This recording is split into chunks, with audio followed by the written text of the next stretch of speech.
Yes. Okay. All right. Yes. Yes. Perfect. All right. So we're gonna start where we left off. Here, just a couple housekeeping things. We're just there was a question just asked about the 80 question exam, and we are going to offer that.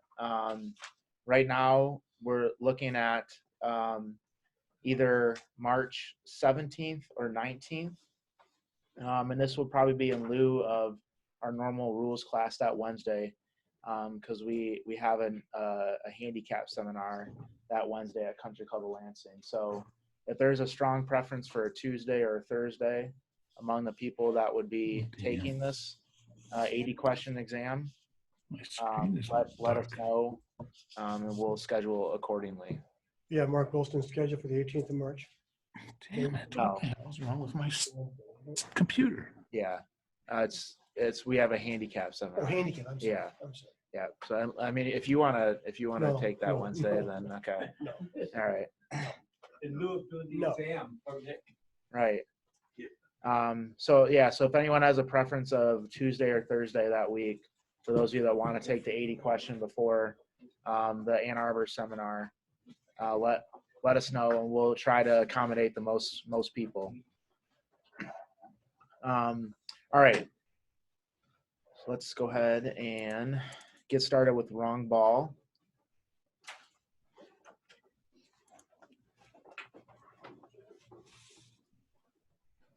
All right, so we just got done talking last week about a substituted ball and a wrong ball, and there is a little bit of a difference, a pretty big difference, and that one is going to be one that, you know, we're not going to have to go back and fix, whereas a wrong ball is something that is one that needs to get corrected, and if we don't, then we're going to have some you know, severe penalties for that. Depending on the type of, could be either loss of hole or disqualification, or for max score purposes, that max score. So a pretty severe penalty for playing a wrong ball.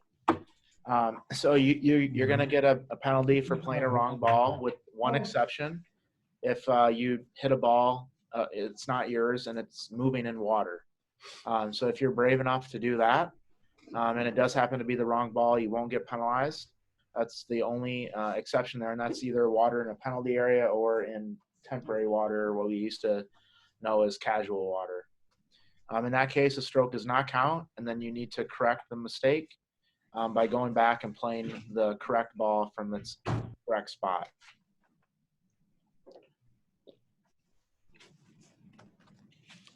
All right, now, again, we talked about it in match play. If we do have a player play a wrong ball, it's going to be a loss of hole or general penalty there. And this one is a little, I think it's kind of funny, but the first person to make a stroke at a wrong ball gets a general penalty. So if you and I are playing and we're both lined up to hit our shot, and we both think we're hitting the wrong ball, and then I hit the shot first and realize that I hit the wrong ball, then, you know, you win the hole and I lose the hole, just because I'm a short hitter and you're a longer hitter, which is what it is. And then this is funny too. If it's not known which wrong ball was played first, let's say that we get up to the green and we've all hit 4 shots, and we putt our balls in the hole, and we realize that we've had the wrong ball the entire hole. At that point, if we can't determine who hit the first shot with the wrong ball, then we're just going to play out the hole as it was played.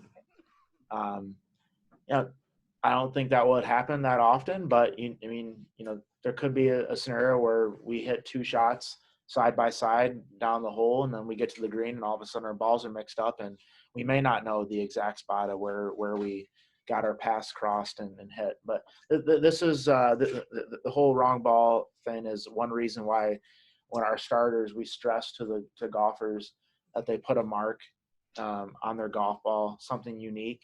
They don't have to. It's a should statement in the rules, but we strongly recommend that they put some unique identifier on there.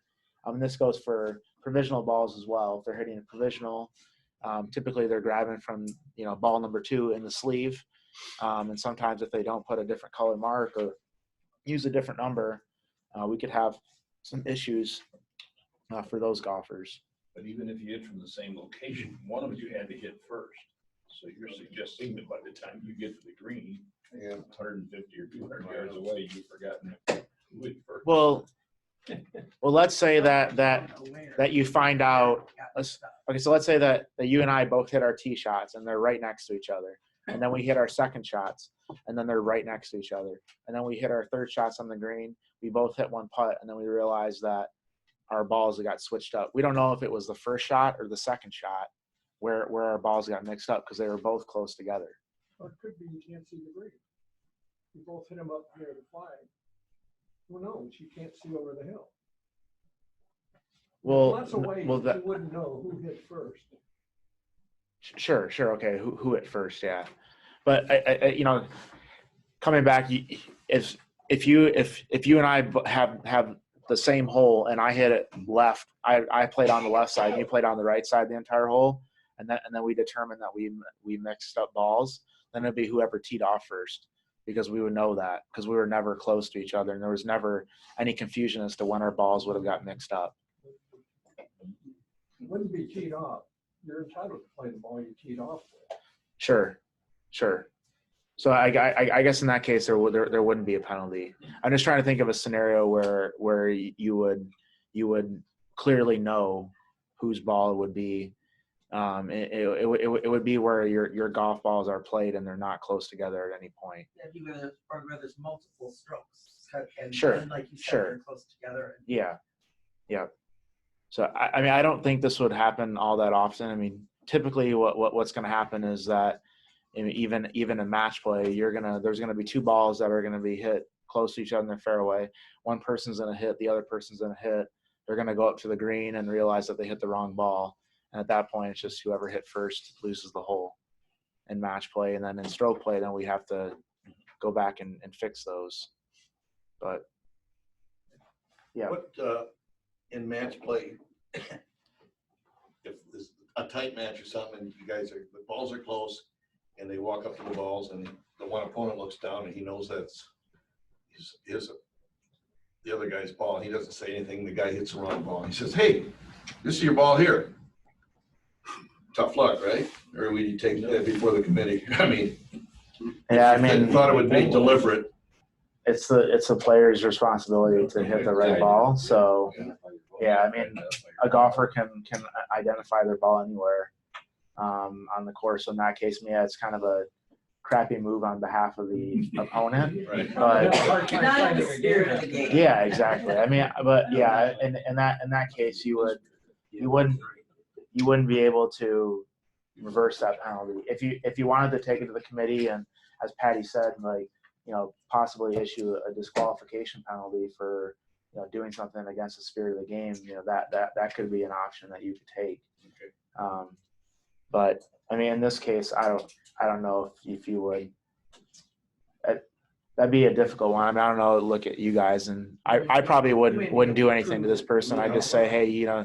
you could have identified your ball, and Player's responsibility. sorry, your partner's an asshole, but know who the guy was and give him a bad starting time from now on. right, yeah. Put him in Lee's group every time Lee plays. So So even if he was going to complain to a sportsmanship, wouldn't he have to lodge that complaint? And not after the match. well, no, the golfer wouldn't. The golfer can't lodge a sportsmanship type complaint. That would be a committee disqualification, correct? I mean, there's nothing. Yeah, the committee would disqualify. Yeah. The player could complain.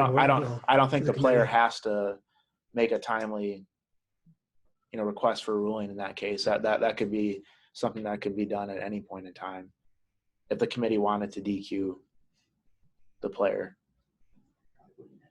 Or the referee. Yeah. So I mean, like, if I like blatantly cheat and you and I are playing a match and you don't say anything and you realize it, but then the committee finds out 5 holes later, the committee could still DQ me for blatantly cheating. even though you chose to ignore it, regardless of when you say it. So I don't think in that DQ case that there's an issue of timing. Correct. So, all right, but in stroke play, we have to correct it. We need to do so before we make a stroke to begin another hole, or for the final hole of the round before returning his or her scorecard. So again, that wording we've seen a lot of times. That's a change from 2018. So it used to be on the last hole before you left the putting green. Now it's before returning your scorecard. You can fix that. Okay, but then if it's between holes, if you hit a wrong ball and you don't fix it before you tee off in the next hole, you're disqualified. No exceptions, except if you're playing like a max score type of format. In that case, you would just get the max score, whether it's 9 or net double bogey or whatever that max score is for the event, or stable for no points or whatever. Okay, what to do when a player's ball is played by another player is a wrong ball. If it's known or virtually certain that the player's ball was played by another player as a wrong ball, the player must replace the original ball or another ball on the original spot, which if not known must be estimated. Okay, so you don't need to go up and grab your actual ball on the green or wherever the player hits it and bring it back. If you want to put another ball into play, you can. We're going to try to get it in the exact same spot. If that lie has been altered, then we're going to get it in a very similar lie as close as possible to where your ball was. So if my ball's in the fairway and someone else hits it and there's a big divot there now, I'm going to just move it over slightly so that I have the same lie that I had prior to when that person hit my ball. Okay, in stroke play, and this typically happens is that usually when there's one wrong ball, there's usually another one associated with it because they don't find out until later. So in stroke play, if I hit Jerry's ball and then Jerry hits my ball, Jerry's not, Jerry still gets penalized even though I started it, so to speak. So you have to be careful in stroke play that it can apply to, multiple people, and it's not just that first person that hits the shot like it is in match play. So if I inadvertently hit your ball, I'm penalized at 2 strokes. Correct. Okay. Correct. Yep. You'll get the 2, and then as long as I notice it before I hit my shot, then I'm going to be able to put that back without a penalty there. 6.3D talks about when a player can play more than one ball at a time. So that is going to apply, or we get into provisional balls, and also Rule 20.1C3, which is the new 2-ball rule. So if we're uncertain what to do with the rules, we can play 2 balls in those scenarios. All right. Quick question for the room, and I don't know the answer. I believe it's in there though. So if let's say that I hit Craig's wrong ball, I hit Craig's ball, and after I hit it, I don't know that it's Craig's ball, and we search for 3 minutes and we can't find Craig's ball. What do we do at that point? Craig's ball is lost. Craig's got a lost ball. Craig's got a lost ball. Now, what if I go up to the green and then realize, I just hit Craig's ball? 3 minutes. Got to be within 3 minutes. Too late. So even if we find out after the fact, you're still going to have a lost ball, which is kind of, to me, it seems a little unfair, but that's just the way it is. And Genie's rule. On the golf course, there's a spot where bad luck ends and good luck begins, and you just pound it. yeah. Why is everything white? It's a bad thing. So, Wait a minute, Kyle. Excuse me. If you okay, I'm recovered.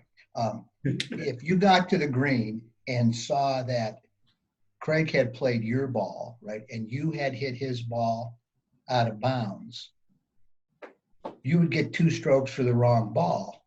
But anything that happened after you hit the wrong ball doesn't count. Correct. Yeah. So that would be Okay. an example that you wouldn't get the stroke for out of bounds. You would just get the 2, and then you go back and play the correct balls from the right spot. Anything attributable to playing the wrong ball doesn't count. If, for example, you volunteered advice while you were playing your provisional ball, you do get the penalty. It's only for things that are directly attributable to playing the wrong ball that doesn't count. Right. Yeah. So then he really doesn't have a lost ball. He in that case he wouldn't have a lost ball that he hit it out of bounds. He just hit a wrong ball, go back and play, but he'd still get the 2 for the wrong ball. Yeah.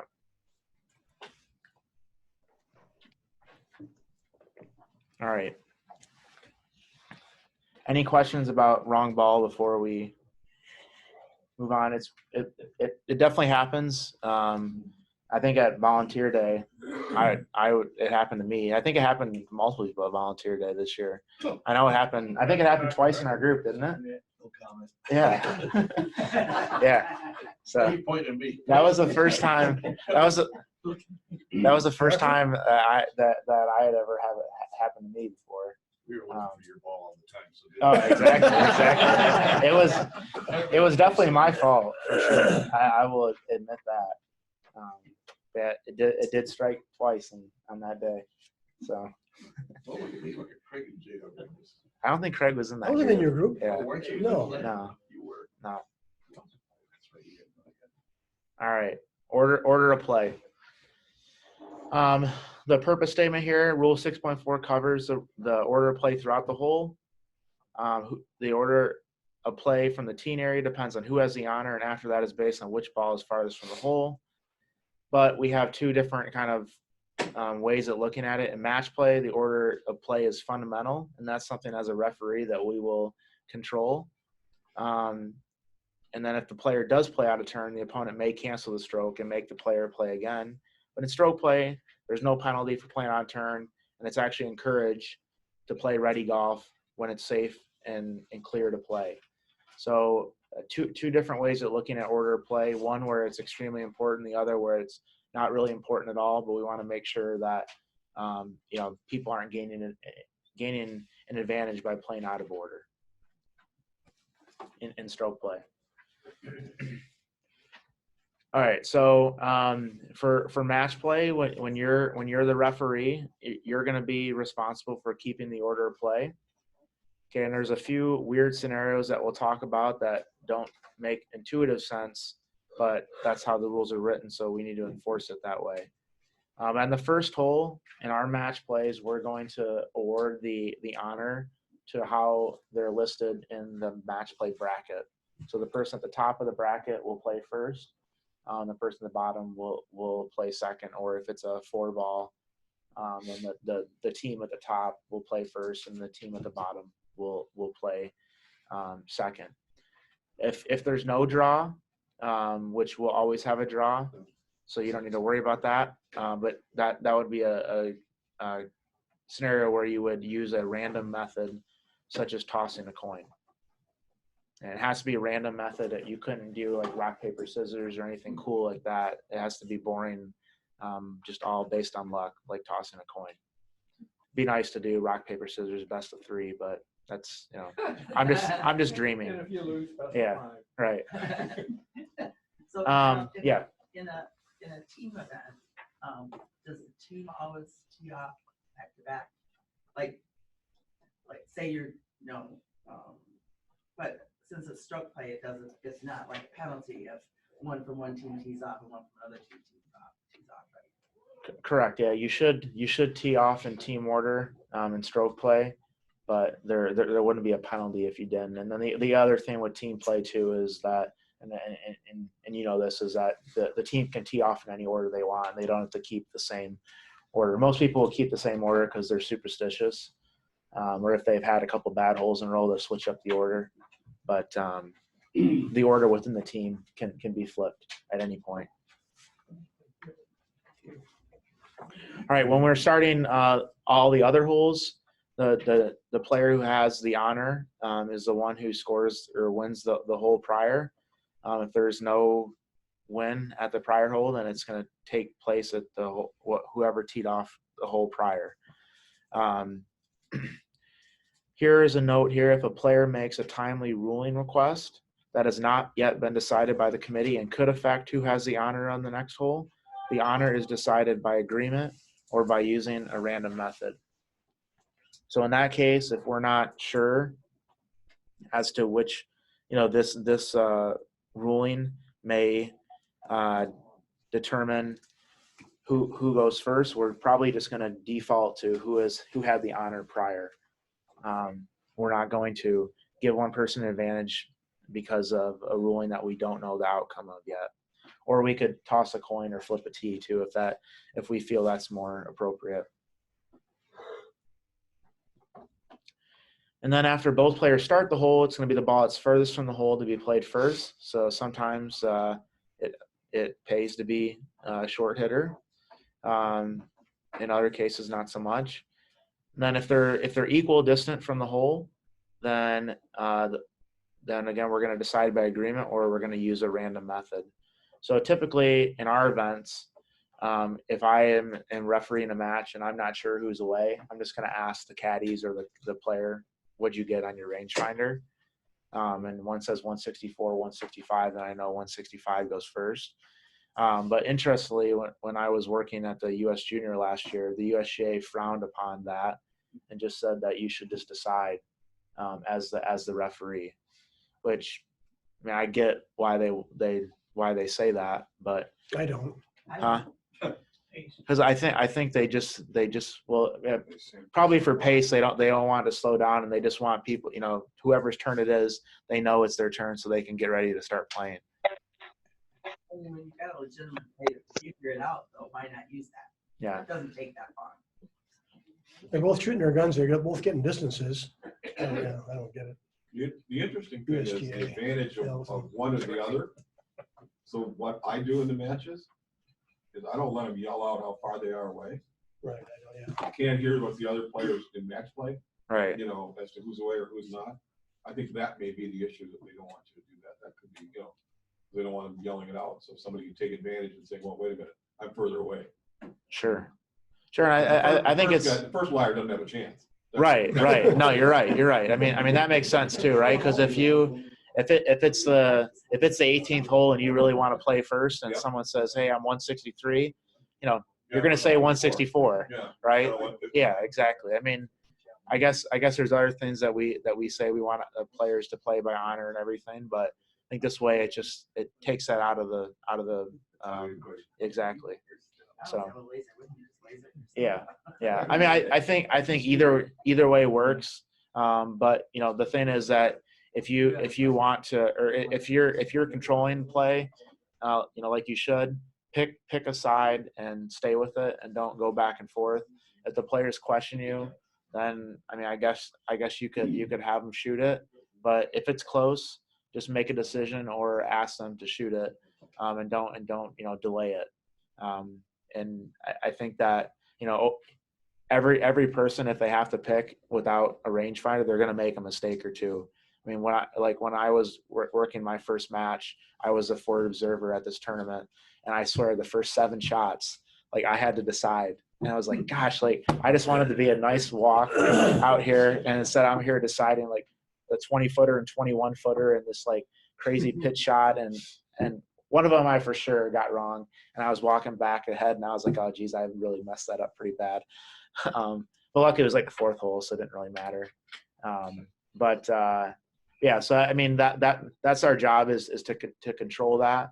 And 2, if you're working later on in the championships where you have a forward observer, that forward observer is going to help you or help the match referee determine who's away a lot of times, because they're going to be a shot ahead and being able to figure that out. And you can use radios, use signals, mix. A big fan of left arm, right arm, or pointing to a certain player.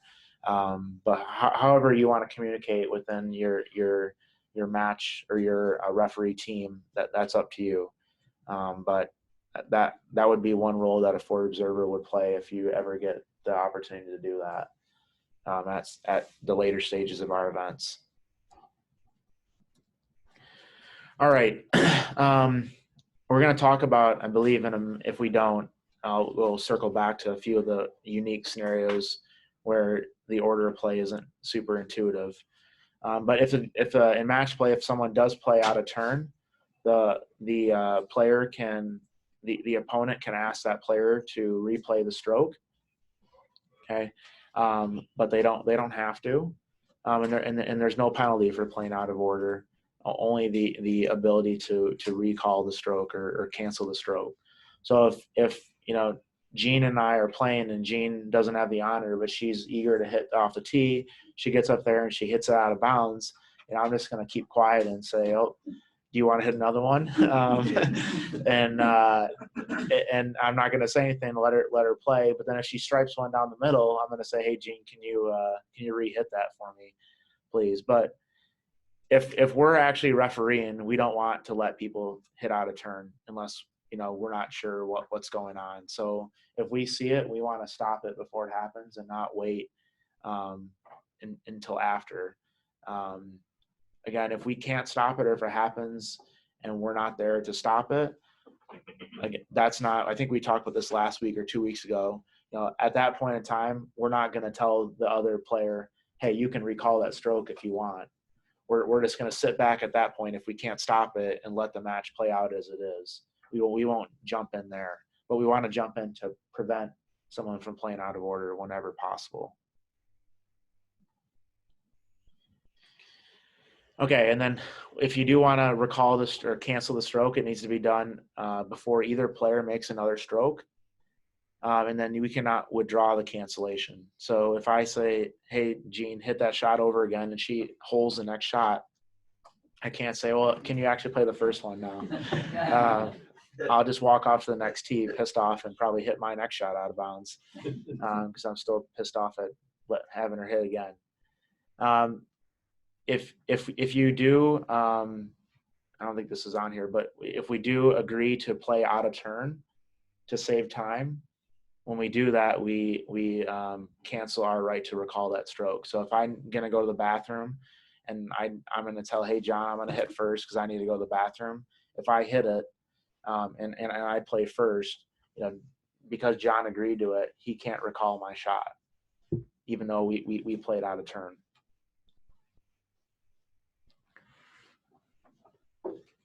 All right, and then like if we don't have to cancel it, if we don't cancel it, the stroke that we played is an account, and we're going to continue on with the match.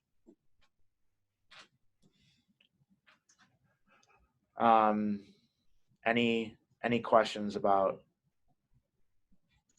that? And then we talked about this with Patty's question too. In forward ball, the order of play is a little bit different. It's by side in match play. So if Tom and I are partners, he can play first or I can play first. And that goes to if he's on the putting green, if he's 3 feet from the hole and he's got a putt for par and I got a 20-footer for birdie, and I'm the farthest away, he could play first, and then I would be next to hit after that. So if he wants to play first, even though he's closer, he could do that because we're a team. And usually you'll see that happen, but we don't do any. Oh, I shouldn't say any. We have the Atlas matches that are match play, team events, but all the other ones are stroke play. Correct, all the other 4 balls that we do. So, Kyle. Yeah. Yeah, I had an actual scenario, if I may, on the playing out of turn and stroke play. I had player A's ball was on the green, maybe 25 feet from the hole. Player B was in a greenside bunker. From my position, by player A on the green, knowing that he was farther from the hole, and it was his play next. Neither of us could see the player in the bunker, and all of a sudden his ball comes out of the bunker. He made a stroke and knocked it in. And player A asked what he could do. I said you could cancel that stroke. Stroke play. He didn't. He did not cancel the stroke. He let the stroke play. Right. The guy knocked it in. But he did have a right to cancel that stroke. You know. Well, not in stroke play. If it was No, stroke it wasn't play, stroke. It was match play. Oh, gotcha. Okay, yeah, yeah. And in match play, that player could. And if he didn't, then that's his choice. Hopefully he was like way up, or maybe he's just a nice guy. I don't know. I just felt he was too nice of a guy. I thought it was very obvious that the ball on the green was much further from the hole right than the ball in the bunker. I just thought it was obvious that that player was out. Sure. The other things, and geez, maybe we already went over this, but the other thing with match play and order of turn is just, Excuse me, shouldn't you, as a referee, shouldn't you be in position to at least have the topic brought up, who's away or not? I mean, Exactly, and I felt terrible I would be that I putting just myself in a position for the guy in the bunker not to play. yeah, and That's how I would do it. Right, and I think in some cases that's going to be really easy. In others, you might not get there in time for it to happen. But I think one thing, and I believe Gene, this isn't your rule, but this is one thing that you taught me, was that when I always tell players that I'll be looking at you when it's your turn to play. So if I'm not looking at you, then it's not your turn to play. And whenever it's close, I'll let you know. But if in this situation here, I would have, you could definitely go to that player in the bunker and say, hold off here, like you're not away. Or as they're walking up the green, okay, hey, player off the green, you're the next to play. I think what happens with match players, a lot of people don't play match play a lot, and so and even in casual play, when you get around the green, people, no matter how far away they are, want to get on the green.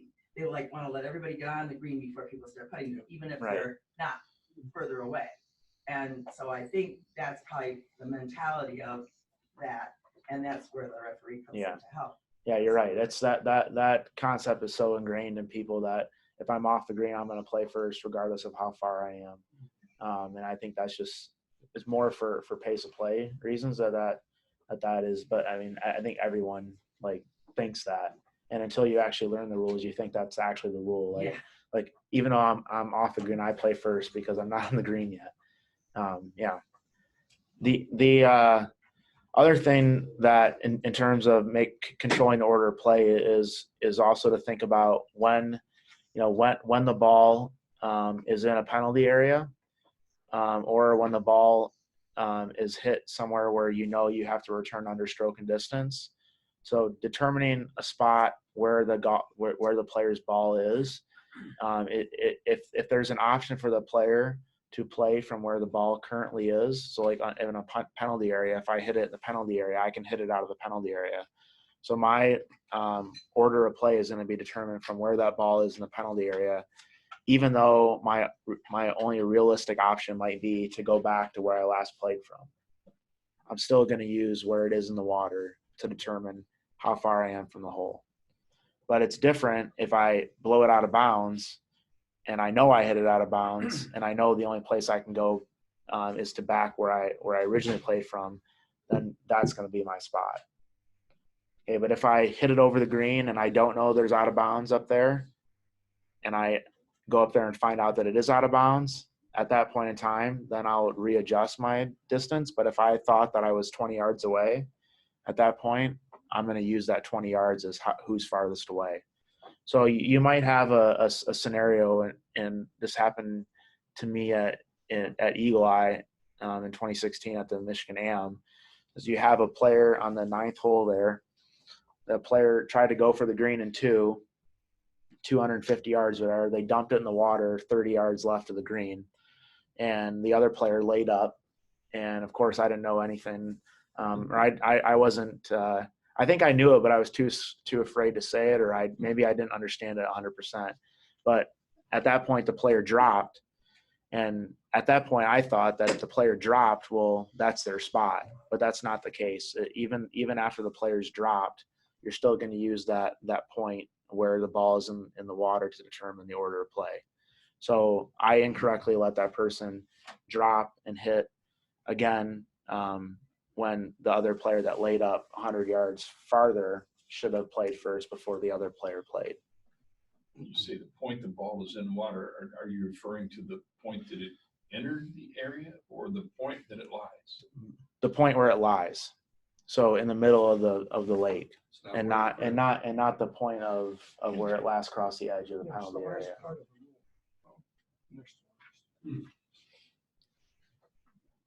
Yeah. So that's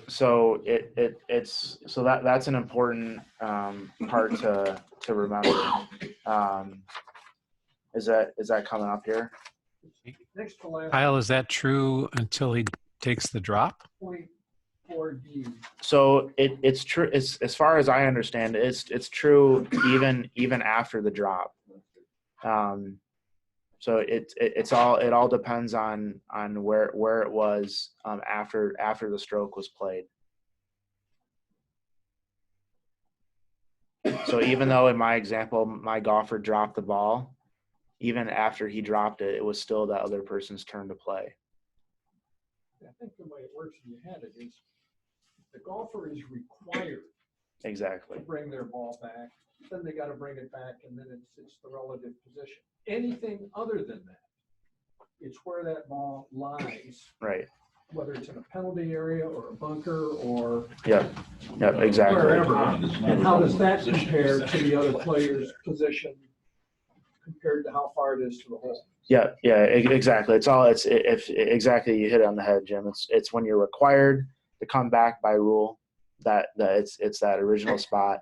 If you're not required, if there's another option, even if it's not practical or reasonable, that's still, even if you've made up your mind. Sure. Or even if you've could decided. be in the penalty Yep. area and say to me, I'm going to go back to where I hit the last shot and hit it again. Doesn't matter. It's still where that ball lies. Right. Yeah. And if Is this somewhere in the book? 6.4D1. We're about a page away from it. 6.4D1. Yes. Yep. Yeah, so I jumped ahead a little bit. And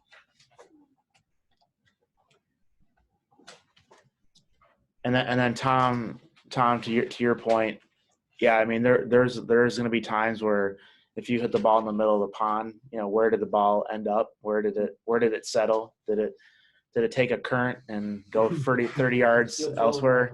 I think at that point, you have to just do your best to estimate where you think the ball is, and then you use that point as your reference to how far the ball is away from the hole. That's why you're being paid big money. Those kind of decisions. Sounds like a cheese sandwich and a Coke. We're not getting that dog this year? Cookie at someplace. Yeah.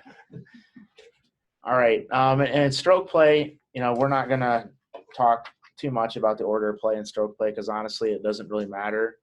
The only thing that's a little unique that just so everyone is aware of is that the even in handicapped events, the honor is based on gross scores, and not on net scores. So that's, but again, in stroke play, it's not a huge deal. The only thing we have to worry about in stroke play is that if players agree to play out a turn or play out a turn to gain an advantage. So if I'm gonna try to play first to put pressure on someone else and I know it's not my turn and I do it anyways, then we've got an issue. And especially if we have people agreeing to play out a turn to give certain players an advantage. So let's say that it's the last hole of the tournament and Lee and I are playing and I'm out of it because I just hit 2 balls out of bounds, but Lee's still in it. And I'm friends with Lee and I want him to beat Craig. So I say, hey, Lee, Lee, let me go first so that I can show you the way. And Lee says, okay, that sounds good. Well, then we've got an issue here because I'm playing out of order to give him an advantage. And in that case, we'd have a 2-stroke penalty for both of us, which is in the last part here on this slide. So, but typically when you play out of order in stroke play, no worries. We wanted to do it to help with pace of play and to keep things moving. And that's they use the word ready golf in here, and we all say it, but now it's actually in the rules. Again, this is just, we also need to make sure it's safe as well, so that there's no one in front of us that we're hitting into, or that we're hitting over someone. We want to make sure that's safe if we are going to play out of turn.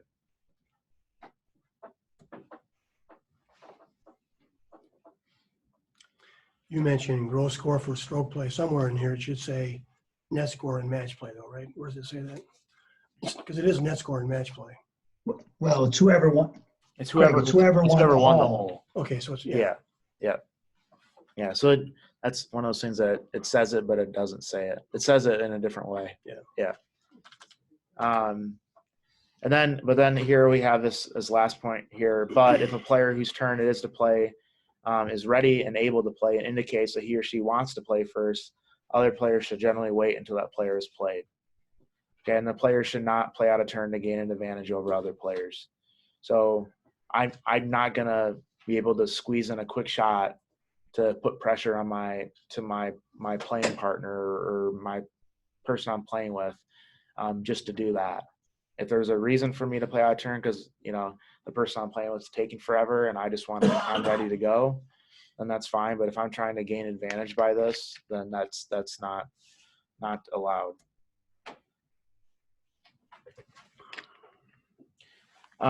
Provisional ball. So the correct order of play for a provisional ball. The order of play in this case is for all their players in the group to make their first stroke before the player plays a provisional ball or another ball from the teen area. And if more than one player will play provisional, then we keep the same order that we had before. But again, it's a lot different for match play versus stroke play here. So in stroke play, not really that big of a deal. In a perfect world, they do it in the right order, but not a huge deal. But in match play, we have the same scenario where if we wanted to recall shots, we could do that if they were played out of order.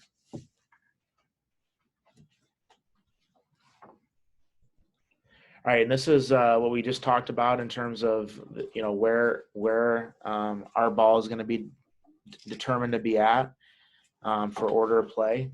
If we hit a ball in a spot like the penalty area, for example, so we won't need to go over that. But again, here it's just if he or she is required to take stroke and distance, then the player's order of play is based on the spot where his or her previous stroke was made. If the player has a choice, then it's based on the spot where the original it's based on the spot where the original ball lies. So in this case, in the middle of a pond, or in another case, somewhere in the middle of a penalty area that's not a pond or tall grass or whatever. And then that would be the point that we use.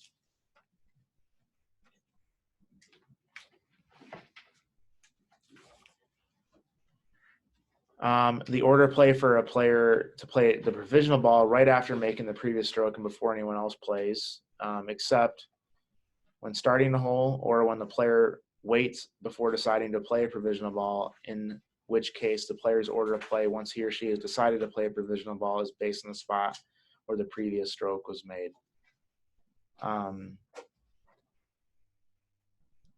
Trying to think of a scenario where, I guess you could still hit a provisional ball in match play. Has anyone ever had that happen in a match? In a provisional ball? Yeah. Oh, yeah, sure. Yeah, I tee off and I hit it over toward the out of bounds. Sure. Yeah. Same thing. Just have them. Or the ball might be lost. Right. So if we have that on the tee, then I hit one that might be lost or out of bounds, and then Lee's gonna play next, and then after that I'm gonna hit my provisional. Correct? I Or didn't think it was that way. I don't see how it. I thought in a match play, it's my shot right provisional, away. yeah, it's your shot still to play Sure. provisional before, Because right? you're entitled to know what your opponent has done. Exactly. I don't know how it says Yeah, that in there. before, okay, it says after making the previous stroke and before anyone else plays a ball. But it says except when starting a hole from the teen area. Or, So 6-4C. That's where you're supposed to wait for everybody else to tease off their first shot before you hit your provisional.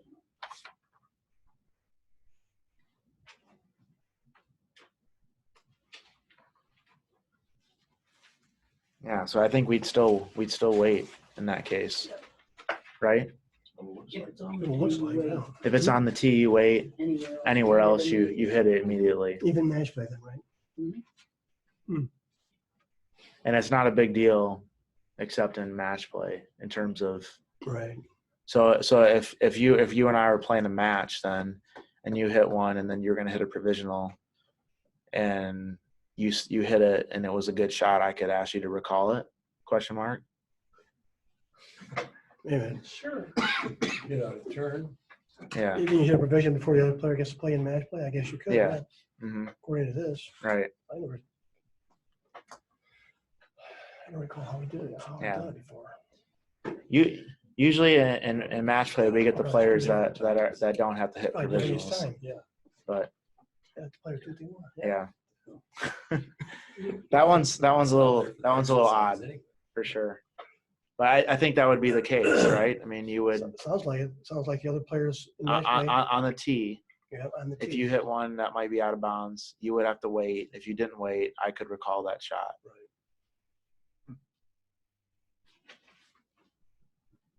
And then when we find your first one, you can call me in. You know what? All right. All right.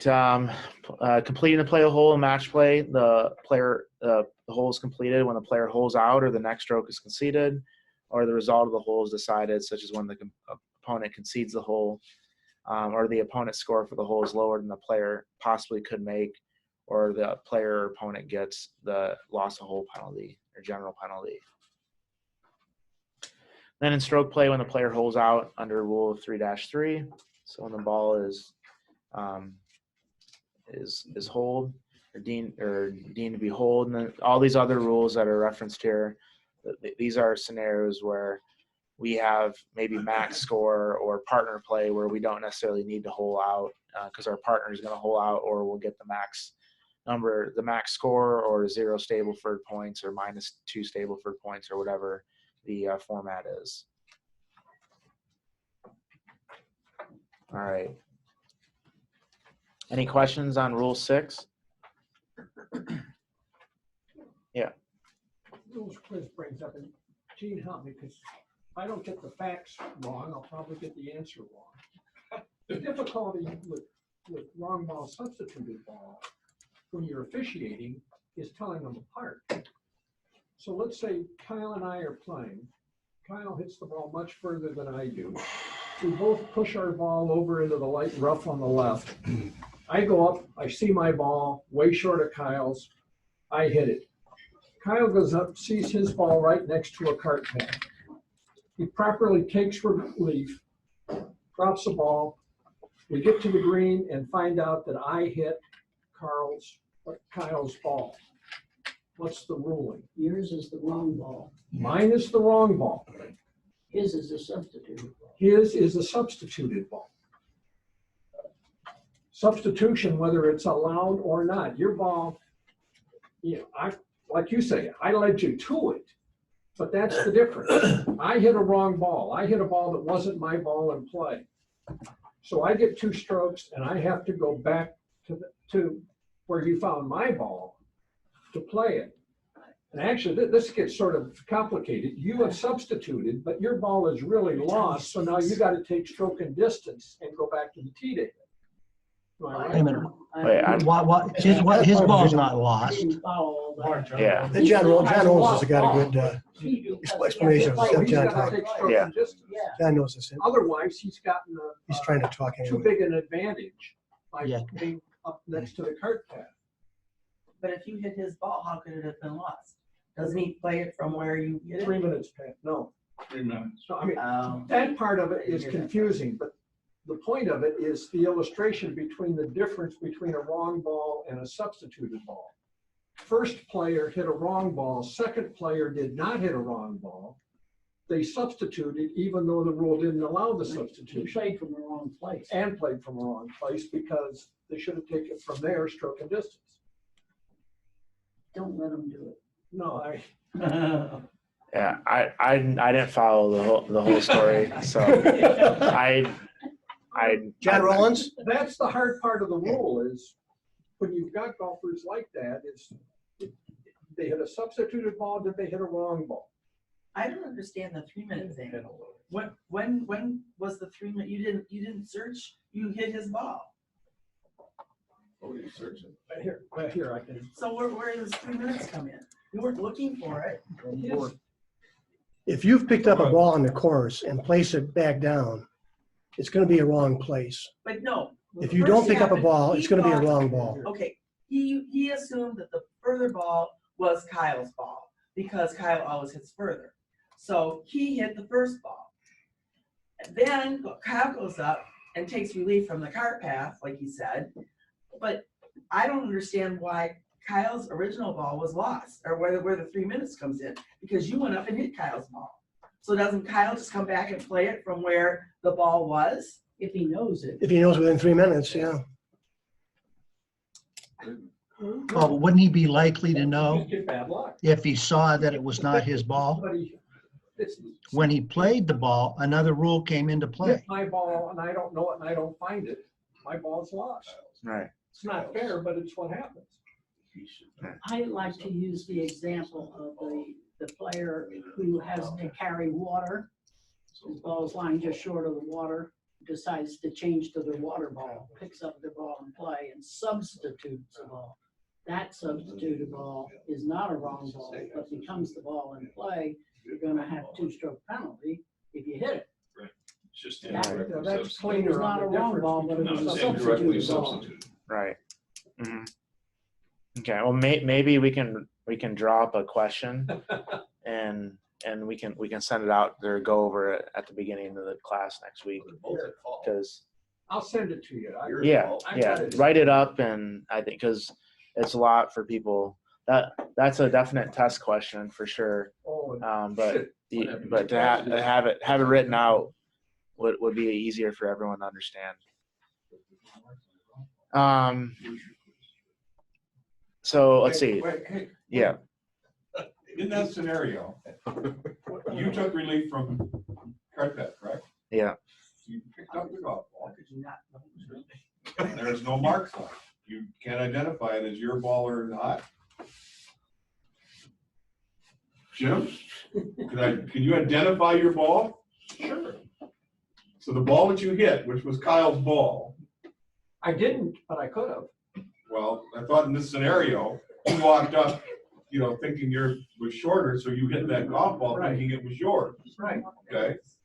Now Kyle goes over and takes the ball off the cart path and says, "It ain't mine."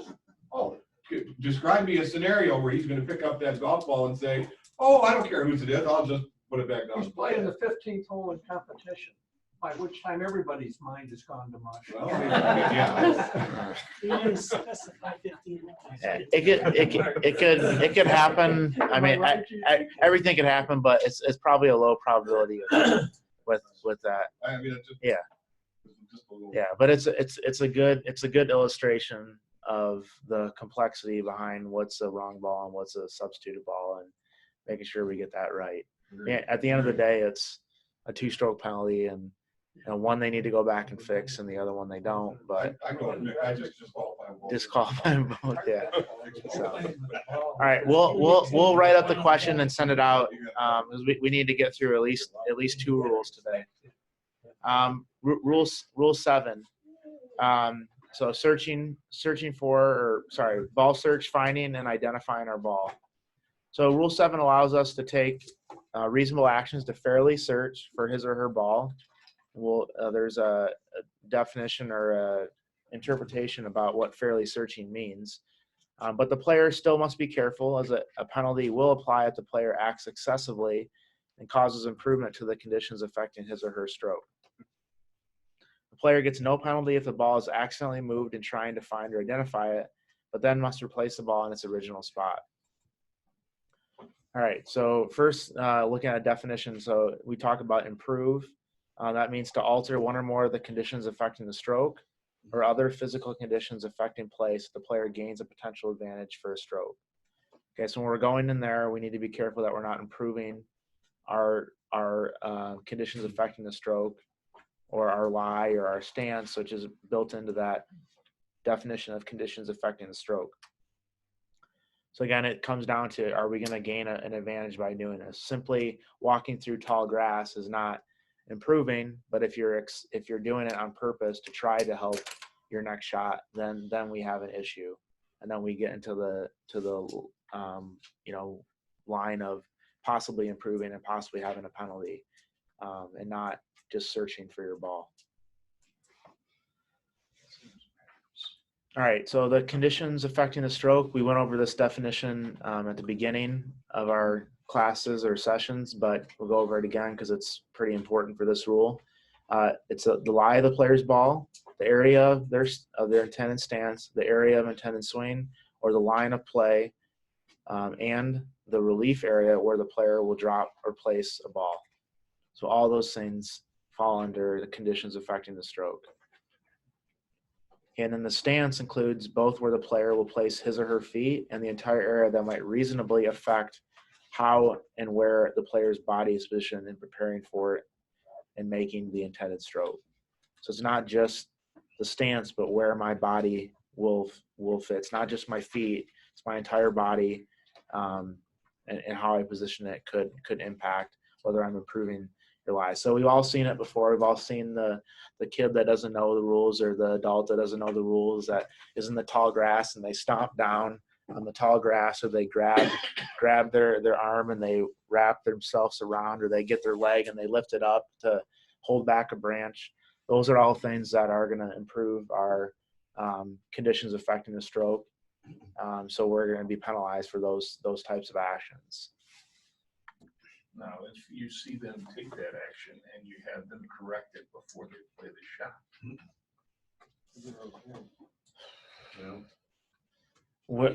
But I think there's a caveat in there that, and I think this is an 8, that for certain things under 8 can't be corrected. Cannot be undone. So if you alter the surface of the ground,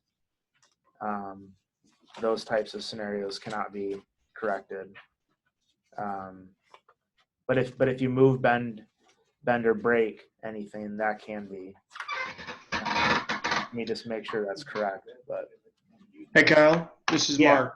Yeah, Mark. In our class that we're in last year in Indianapolis, I remember Chip from the USGA talking about even if you took a divot that was off to the side, but it was in your line of play, and you put it in the hole to put it back into the hole and realize you shouldn't have done that, and you take the divot back out, you still can't take that penalty away because you altered the ground. Right. Yeah.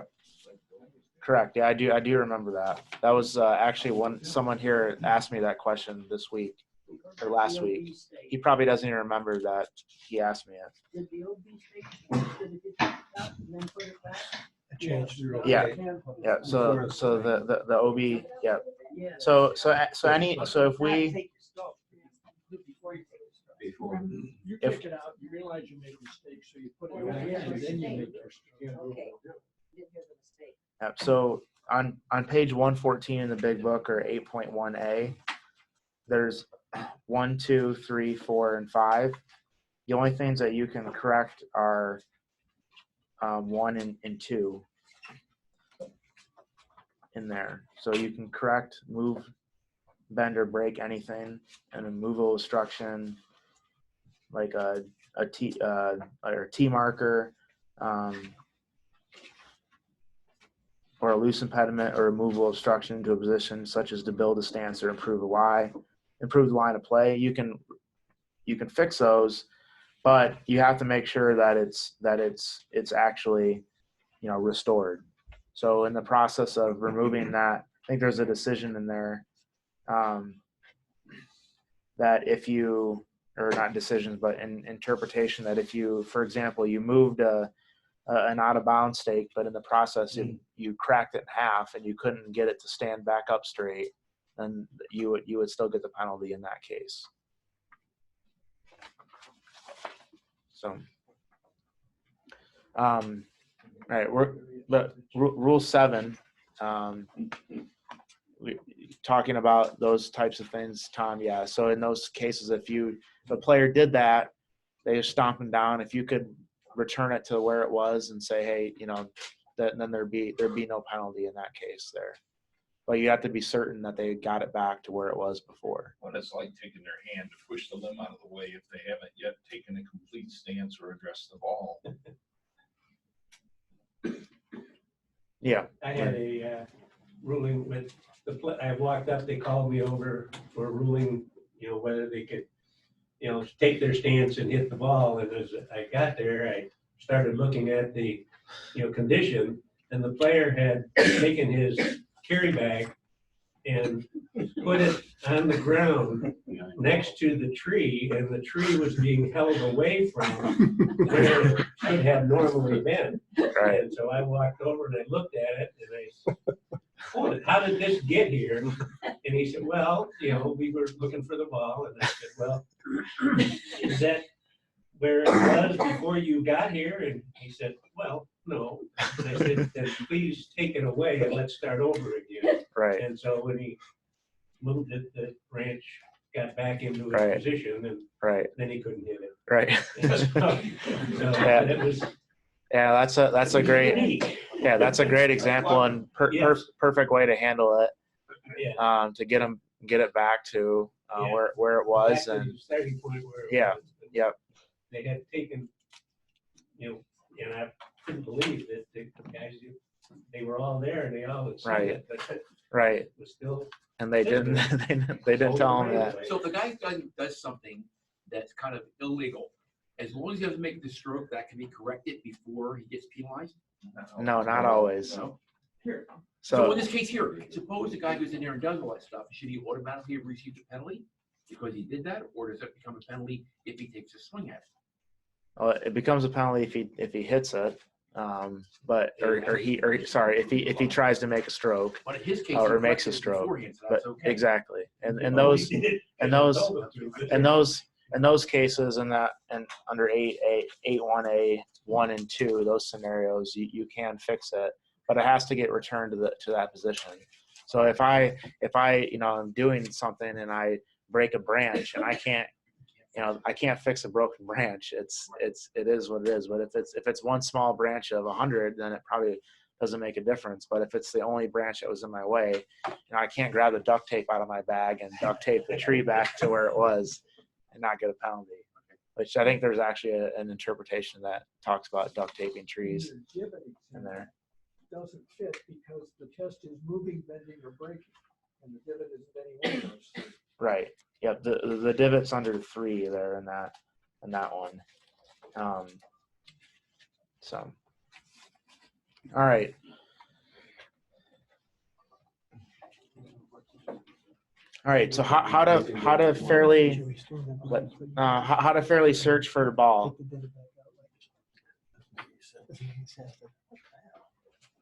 Never mind. I always thought it.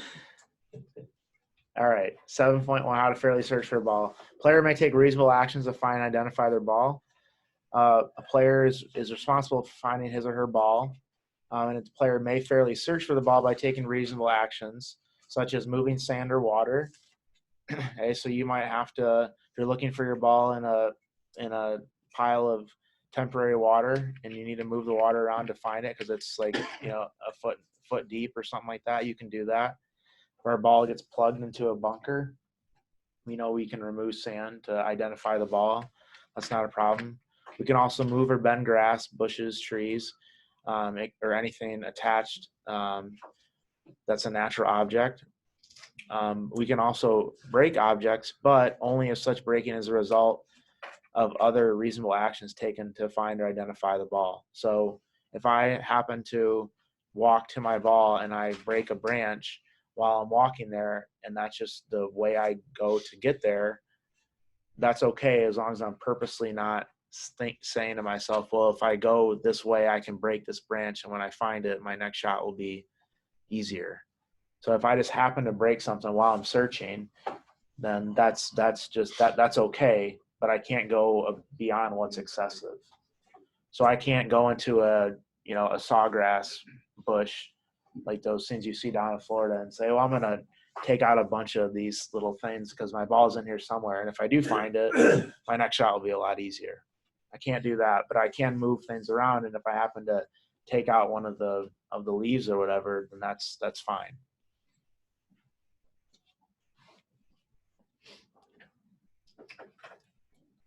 Okay, and then there's no penalty under Rule 8.1a if the improvement results from a fair search, but if the improvement results from actions that exceeded what was reasonable, then the player is going to get the general penalty under that rule.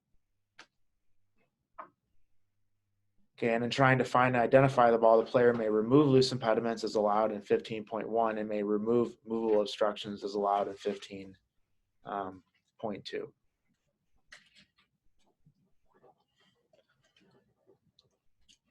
All right, what to do if sand is affecting the lie of a player's ball and is moved while trying to find or identify it. So in this case here, our ball's plugged in the bunker. We don't know exactly where it is, but someone saw it get plugged in the bunker. So we can go in and move the sand around, and after we find it, we need to recreate the original lie as best as we possibly can. But in this case, we can leave a small part of the ball visible. So if we want to leave just a tiny, tiny bit of it so we can see where the ball is, that's okay, even if it was completely covered before. And if we don't recreate the lie, then we're going to get the general penalty in that scenario. And I think this one that gets plugged in a bunker probably happens at least once a year. You'll get up spectators say, I know it went in the bunker, I heard it, I just don't know where it is. And typically, you get in there with the rake or your hand, and anyone can go in there now, including the player or the caddy, to look for it. And it'll happen for sure, at least once or twice this year. Sounds like Hey, Kyle. Mike had it happen a couple times. Yeah. Yeah. That gives them free relief out of that. Last week I said I would go find out more, but I talked about the scenario of a player initially finds the ball and was searching for 2 minutes, found the ball, but then goes back to his bag to get a club and lost the ball a second time. Right. Confirming with the USGA, he does have another minute to find it a second time. Otherwise, after a total of 3 minutes searching, it's lost. Perfect. Okay. Yeah, that makes logical sense, but sometimes the answer isn't always logical. So thanks for checking up on that. And we all know that happens for sure too. That's why when we're searching for ball like that, typically we will drop a hat or we'll stand there until the player, comes there. And usually in that case, if you're looking for a ball in tall grass, and even if you point out the player goes there and then goes back to their bag, I usually won't leave the general area. I can't use that term. I won't leave the area around where we're looking until I know the player has found the ball and is ready to hit, because of that scenario, because it could very easily happen in tall grass for sure.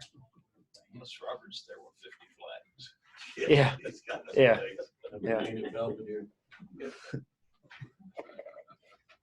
All right. The other thing too, just for everyone's knowledge here, there's a good interpretation 7.1 before we get too far into B. 7.1A1 on page 109 that talks about examples of things that are unlikely to be part of a fair search. So that's a good one to look over if you want to get a better understanding of what is fairly searching for the ball and what isn't. And that sand can be anywhere on the course, right? It doesn't need to be in a bunker. Correct. It can also be in the general area. Correct. Yeah, the sand could be anywhere. Yep. All right, the process to identify the ball. So this has changed slightly. There's less procedural requirements starting last year. But the player's ball at rest can be identified in any one of these ways by the player or anyone else seeing a ball come to rest in circumstances where it is known to be the player's ball. Okay, and then by seeing the player's identifying mark on the ball, we can identify it that way. So the scenario that always gets brought up about this one is that you see your ball, a ball is up in the tree, and you can't tell if it's a Titleist 1, 2, or 3. But if you get out your rangefinder and look at it, and you can see there's a blue dot on there, and you know you had a blue dot on your ball, that would work to identify the ball. You don't need to climb up there and grab it out of the tree to identify it. Now, Kyle, Yeah. in that scenario, what if you identified it, but now you started to climb up the tree and the ball moved or fell out, and you want to try to recreate it, but you can't? Yeah. You try to play it. So when you try to play it. I think in that scenario, you would get a penalty for moving the ball. Okay. And then you'd have to put it back, and if you couldn't get it back, you'd need to find the nearest most similar spot, which could be tricky if it's a tree. In that case, you probably, you may just take an unplayable. But yeah, if the player was adamant about playing it from that spot but couldn't get it back, then you would have to go and find the nearest most similar spot. And that's another good point to bring up is that if you had that scenario, typically the smart thing to tell or ask the player before they start climbing or hacking away at it is, just to make sure you're going to take an unplayable, correct? Because if they say they're going to take an unplayable and they go up and they move, they cause the ball to move, then there's no penalty there. They're just going to take an unplayable from that point directly below. And take their unplayable options from there. But if they don't say they want to take an unplayable and they go up and they move it, then they're going to have a penalty. And they could say, if that's my ball, I'm going to take an unplayable. Right, sure. And they could also say that, hey, I'm going to climb up the tree to identify my ball too. And if they moved it in that case, there'd be no issue there as well, because we haven't identified it at that point. But if we've identified it and then we cause it to move without declaring that we're going to take an unplayable, then we have an issue. Yeah, or they could end up just saying, okay, wherever it dropped, I'm going to play it from there, take a 2-stroke penalty from playing from the wrong place. And it's a total of 2-stroke penalty based upon the new clarification that came out last year in December on 1.3C4 about moving your ball and hitting from a wrong place is only a 2-stroke penalty. It's not a 1 + 2. Right. That would make sense to me. I'm trying to think that I think that sounds correct, as it wouldn't be a serious breach that would need to get fixed because it's relatively. Well, Kyle, it depends upon where it ended up relative to where it would have been if he took an unplayable drop. Sure. Because if the unplayable drop was in the middle of a bush and he couldn't get out from under the bush, then he did commit a serious breach. Okay. Yeah. I agree with that. I think you get away with this if you just discover. But on the other hand, he could say, I'm going up there to get it so I can declare an unplayable lie. And if he doesn't move the ball, change his mind, and he could still play it. Right. Yeah, no, you're right there. I think here in the room, everyone says that we just need to cut down all the trees in the golf courses so this never happens. But I'm sure that all these things that we're talking about, unfortunately, have happened to someone at some point in time. which is why we're talking about them. Hey, Kyle, and Yeah. I looked this up. I was playing in Scottsdale, and there are cacti around tee areas. And if you see a ball go into it and it embeds itself, that's good enough, right? Enough for one. I like that. Good enough for one. It's not a lost It's not a lost ball. Yeah, not a lost ball. Then unplayable. But I don't have to go identify it. I think you have to find that one. It depends. He said Stroke and distance. You know. If players saw it embed itself in the cactus. Virtually certain doesn't apply for unplayable though. There are a lot of cactuses here. But If you're gonna take If you hit a ball into the it. other option, you have to know it's your ball. You have to Right. take a stroke and distance. You don't. Yeah. Okay. So yeah. So Tony, that what Gene said was that in that scenario, if you're going to take stroke and distance, then you don't need to worry about that. You don't need to go and identify it. But if you're going to take your 2 club lengths or go back on a line with the flag and where you think the ball is, you need to know. You need to actually go and identify it. Doesn't the first bullet on 7.2 say by the player or anyone else seeing a ball come to rest in circumstances where it is known to be the player's ball? Wouldn't that cover it? Yeah. No. 7. Cactus isn't a big. Page 109, bottom of the page on the big book. Yeah. You know what's in there. It depends. Some are pretty bad. In the case So of.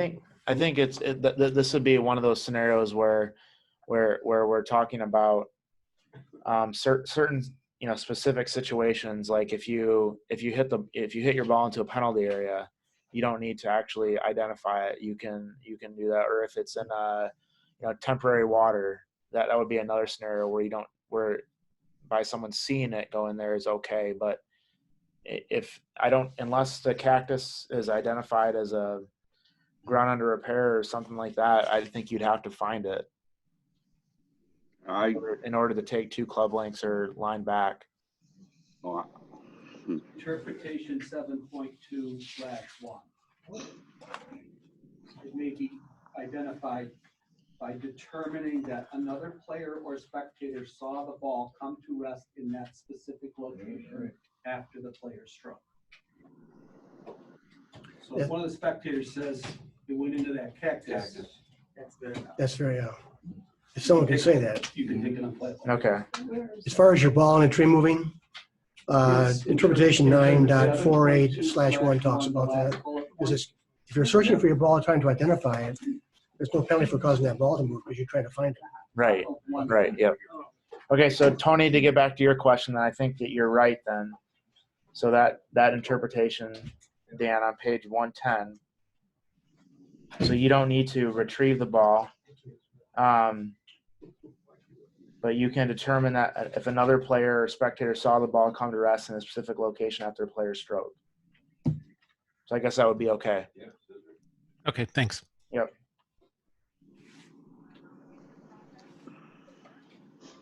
But just to be sure, Kyle, you're not going to put any of our tournaments on the course with cactus, right?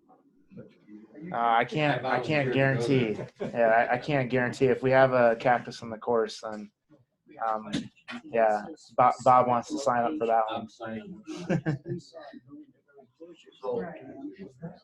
This happened to me a couple of times. On number 8 at Forest State West, you can't see the tee shot of the tee, but the spotter or referee out there watch it go into that bush, tree bush, and you look in there. It's very hard to get in there, but you see 3 or 4 balls in there. So is that, if I saw that ball go in there as a spectator or spotter, and they can't get into to get it, You gotta find it. In that You see case. it come out, if you read this, Yeah, I don't know. I'm questioning everything I've ever learned about the rules after reading this rule closely. That's in the, is that in the penalty area or that's a general area? No, it's a bunch of bushes, bushes this size. On the right-hand Ball side? goes in. No, but if you read that interpretation though, it's, I mean, It says yeah. specific. It doesn't mean in that big monster bush with 9 other balls. That's not very specific. This is a specific area. Well, You've had that all the time, spectators say the ball went into that tree and never came down. I'm just I'm reading just- what It's this like, says. I think in Tony's case, a cactus with a branch on it that has a hole, yeah. that's a specific area. Yeah. But I don't think. Why would a bush not be a specific area? Well, just like a tree's not, just like a tree's not. Why wouldn't the city not really push that sort of thing? Huh? Well, I have some cactus experience, guys. Specific location. It's actually a thick tree. And that's in the dictionary, what's the difference between a All bush right. and a thicket? John, what'd you say? No, I have some cactus experience, right? Normally if a ball goes in a cactus, you can see that there's a ball embedded there. They can't embed themselves so far that you cannot tell there's a ball in Right. there, which is different than a bush, but I think you just got to hit it harder. 19.2/5 says the player must find the ball to use back on the line or lateral relief options. They found the ball in mine. Because you have to have a spot. You can't have it's in the cactus. You have to have a spot. What if a ball comes to rest near an alligator? Well, man, we're talking about everything here. We'll get to dangerous scenarios in a little That's bit. like in 15 or 16. Yeah. It'll take a while. John, can you repeat that interpretation again? It's 19.2/5. I mean, you have to have a spot, right, to take the second and third options for unplayable. Yes. Page. 162 under the unplayable ball zone. All right, so 275 in the big book is the interpretation. 275? Yeah.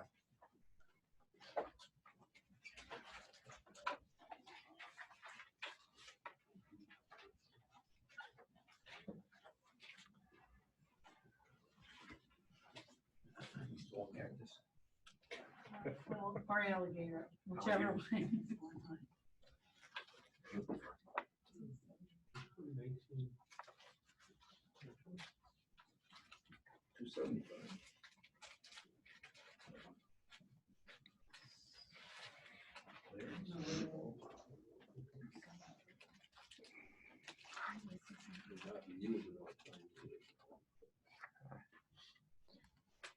All right, I think we're gonna have to. Table it. Yeah, I don't know. I'm still questioning all my rules knowledge after reading this because it's. I think that it's kind of one of those things that 7.2 1 says that this method is in identifying your ball, which I would say would be finding your ball, but I don't know. So we'll reach out to the USGA and get clarification on that. I say there's gonna be a local rule for cactus and alligators.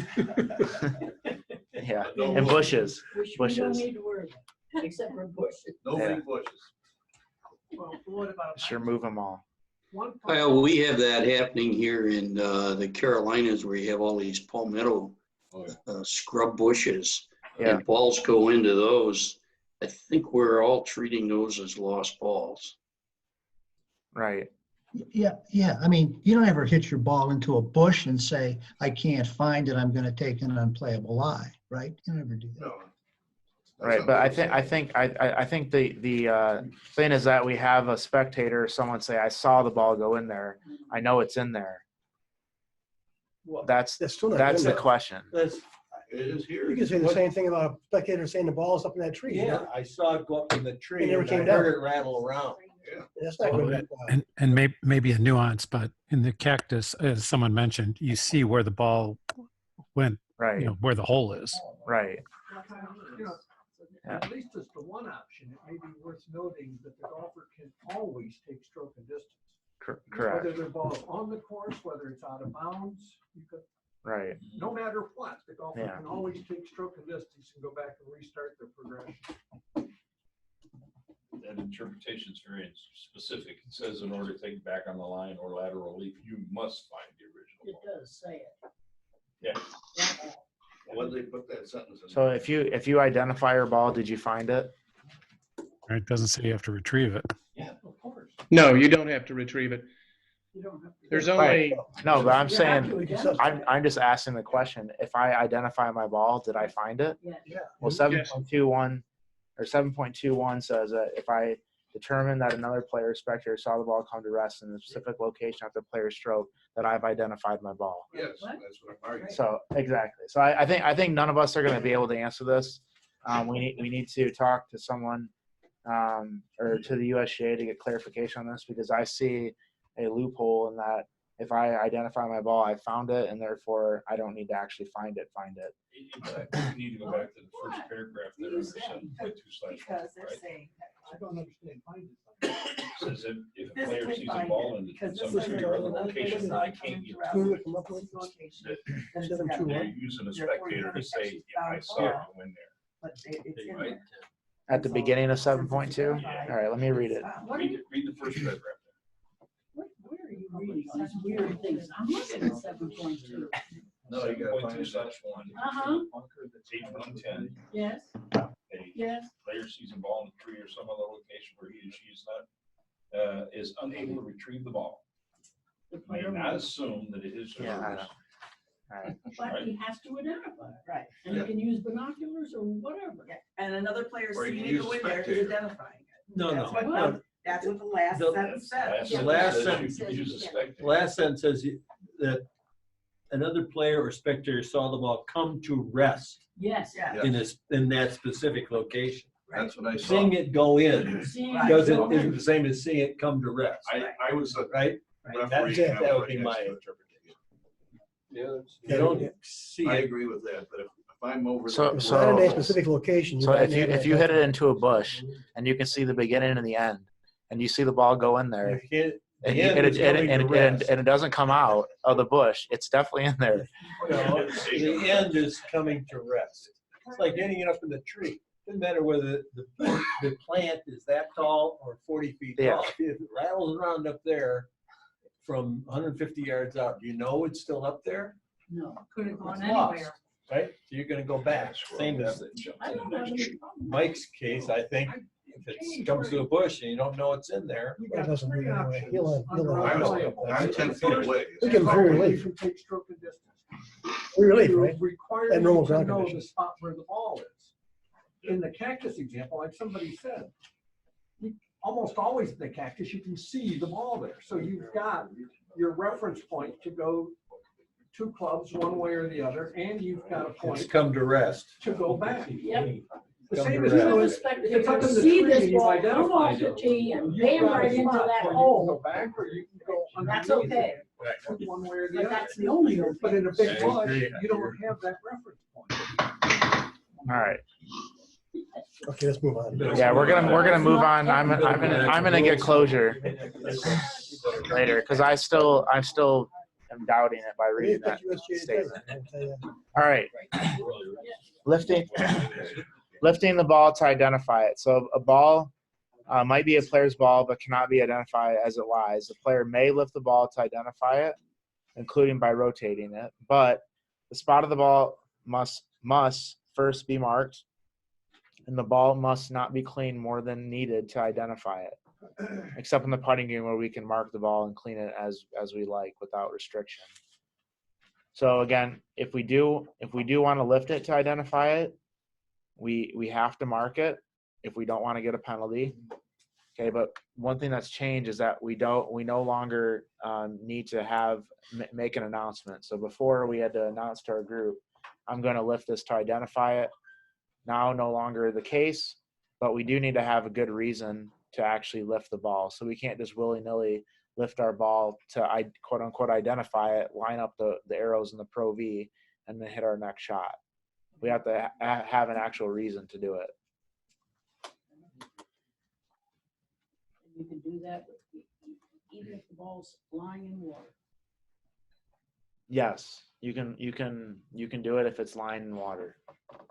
Before, I guess, under the old set of rules, you weren't able to do that, right? Right. You couldn't identify it in But water. there's no penalty for playing it. Right. So. Right. And it went back and forth on bunkers.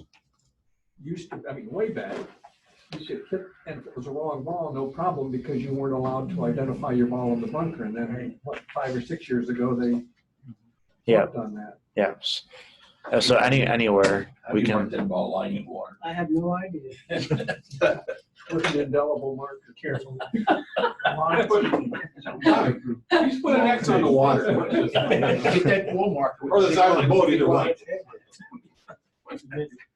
All right. So if we don't mark it, and we lift up the ball, then we're gonna get a 1-stroke penalty. Provided that we're not lifting it up under a rule that allows us to get relief. So if we lift the ball up from the penalty area and we're gonna just take relief, then there's no issue there. We don't need to, if we're gonna take relief and we say we're gonna take relief, we don't need to put a mark in the penalty area and pick it up. We can just pick the ball up. There's no penalty there. But if we haven't decided what we're gonna do, or we intend to return the ball to where it was, we need to mark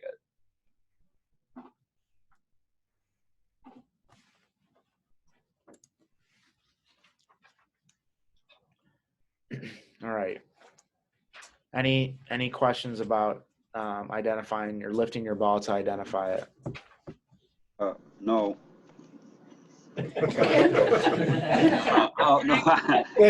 May I continue? Rule 16, 2A, no free relief from dangerous course conditions. Correct. In that scenario, wait, that was about the alligator, right? I'm still on alligators. I've been Right. invited to go down to Florida. No, there's certain scenarios where you do get relief from dangerous animal conditions, but certain places where your relief is limited, and certain places where you can't, you end up not getting relief if you're not sure that your ball is in that scenario. Hey, Kyle. Yeah. To cover that sentence after the bullet points. Yeah. If the lifted ball is the player's ball or another player's ball, it must be replaced on the original spot. I can talk about it now. We're in Rule 9, but did clarify with the USGA that a ball marked by another player on the green, and then the other player replaces the ball because he thought it was his or hers, and then replaces the ball. Then the ball moves from natural forces. Did he own the spot or not? And after a lengthy discussion, our tournament director, back and forth with the USGA, says that the ball owns a spot once it's marked. It does not matter who marked the ball. Okay. Okay. Yeah. So we'll probably come across that in Rule 9 again, but I thought that's a good point to bring that up. That's a that could definitely happen. For sure. So, all right. So ball is accidentally moved while we're trying to find it or identify it. Okay, so there's no penalty if we're trying to find or searching for our ball and we accidentally move it. Keyword here is accidentally. Okay, if we purposely move the ball, then we have a different scenario. But if we do accidentally move it, we're just going to replace it back in its original spot. If we don't know the exact spot, we're going to estimate it and place it. So that's a change from 2 years ago. So previously, if we kicked it in tall rough, or we were searching for it as a rules official, kicked it in tall rough, we didn't know the exact spot, so we would drop it. Now, if we don't know the exact spot, we're going to place it in this scenario. Another common scenario that happens at the club level or even at some of our events, golf ball gets ran over by a cart. Hopefully not one of ours, but that definitely happens at least once a year or two. A little friendly fire action, but in that case, you're going to estimate where the ball was, and then place it back, and that would be more common if you just ran over the ball and it bounced around and didn't plug into the ground. If it plugged into the ground, then we're gonna be able to take the ball out and put it as close as possible in the nearest most similar lie in that case. But if it replace the hole and try to put it back in that proximity, or do you put it as close to where the hole was, or fix the hole later? yes. Yeah, right. No, a second one. Okay. Yeah.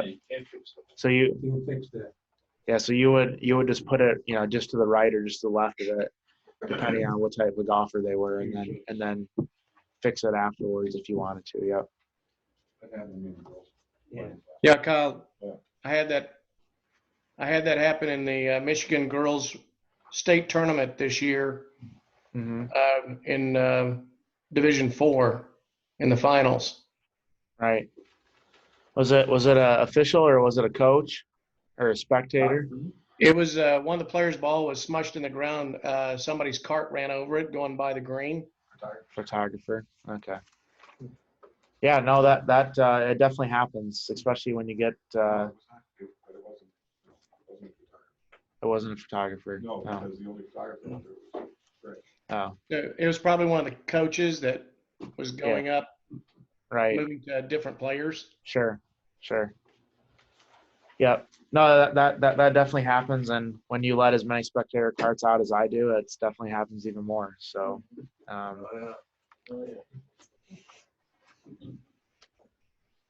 All right.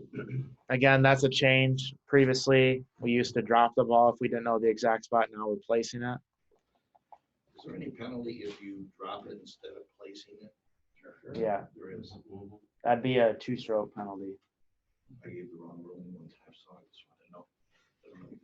Did you give him 3 or? No, just 1, or you just let him? Somebody ran over one of the. You can fix it though too, right? So if you don't. When I was going over to look for it, and I said, just somebody ran over. It's embedded, so just drop it as close as you can, no closer. Right. So he did play down. So. Yeah. Well, in that case, there's no penalty because you told him the wrong information. Yes, I know. But I'm just too honest, I think, telling you all this stuff. this is all theoretical. I don't know what you're talking about. All right. No, you never make a mistake again. Right? What the player does. And everyone that saw it happen. Oh yeah, the rules official told me to drop it. We're not going into any more. Mike has all kinds of friends out there. They talk to him later on. Hey, you're the guy that. No, I'm not. I don't want to spend too much time. But when I worked in Kansas City as a boatwright intern there, we had one of our rules officials, and he was soft. I'm not saying that you're soft, Mike, but everyone called him Free Drop Jim because if anyone asked him, oh yeah, give him relief. So we purposely didn't put him on holes where there was ground repair or anything because we knew it was going to be a free drop if he was involved. But yeah, Mike hasn't developed that reputation yet. Stuck in the mud, straight by the. Yeah, it's better than DQ Mick. So.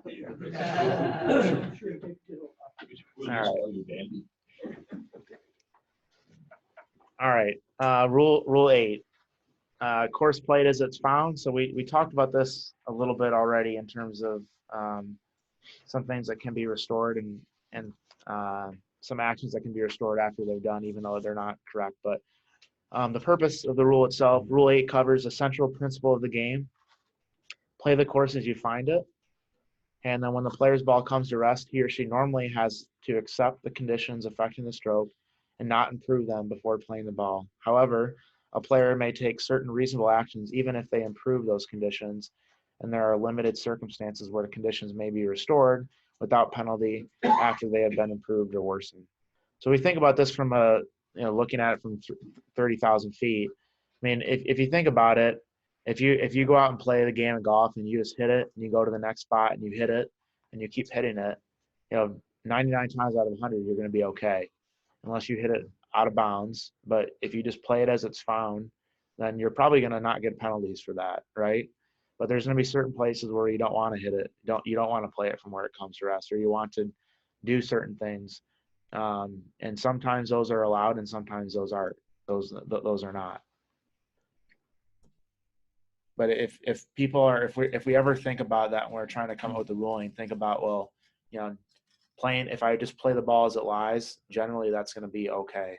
There's really only a few scenarios where that's going to hurt you if you play it as it lies. All right.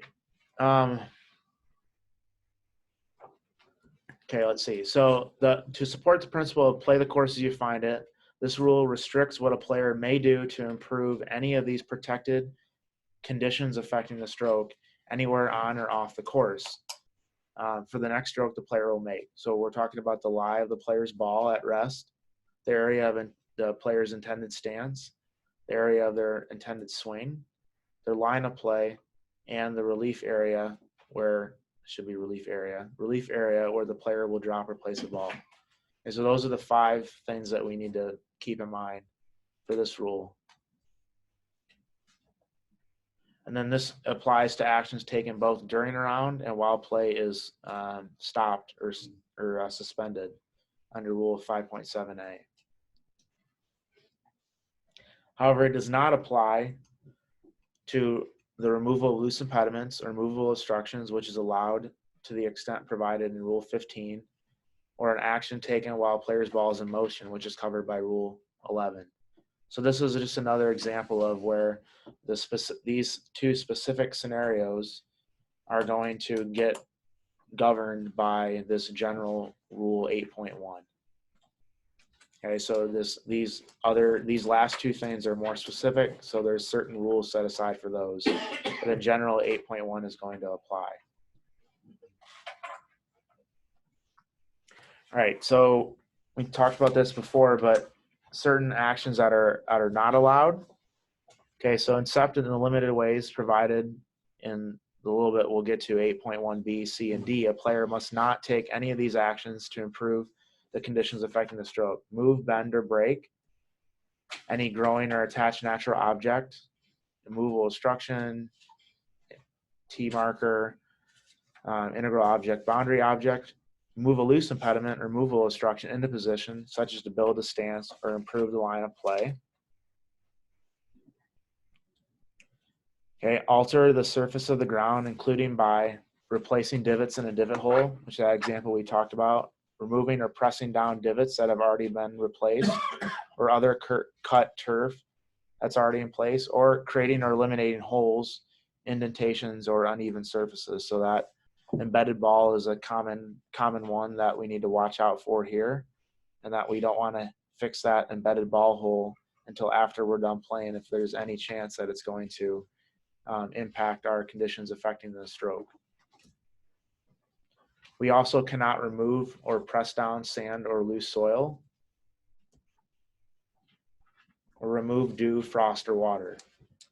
And if you think about those last 2 comments, I'm sure you all can think of a couple scenarios where we actually can do those things, but that gets back to where we are on the golf course determines certain things we can do. So that dew, frost, and water we can remove on the teen area, but not in the general area.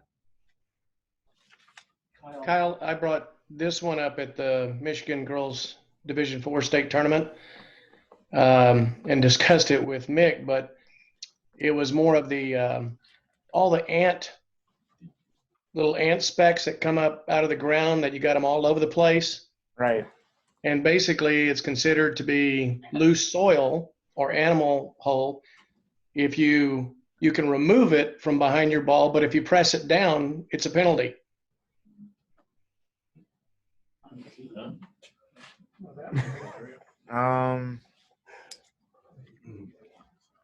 Because you're changing the surface by pressing it down, but you can actually remove it. Because wait, why can you remove it? If it counts as. Because it's part of a animal Oh, worm cast, the little bitty Right. black worm cast gotcha. Okay. Yep. that you got thousands of them in the middle of the fairway. Right. Uh-huh. So you can't step on them. So you can remove the worm cast or the loose dirt, But you can't press down. but you can't press it down. Okay. Yep. That makes sense. Yeah. Yeah, and I mean, I can see like we definitely could see that happen because you guys were at Bedford, right? Bedford Valley. Yeah. Yeah, I could see that definitely happening there, especially later in the season.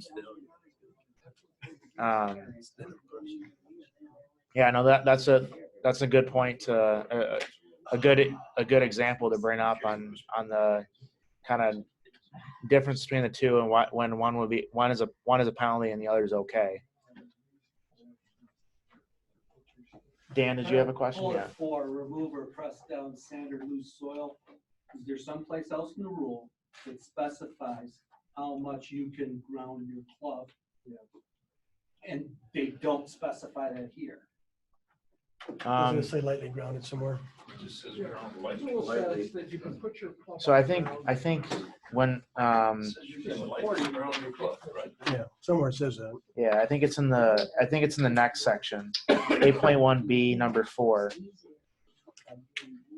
So that talks about grounding the club lightly right in front of or right behind the ball, but this does not allow pressing the club onto the ground or when a ball is in a bunker touching the sand right in front of or right behind the ball.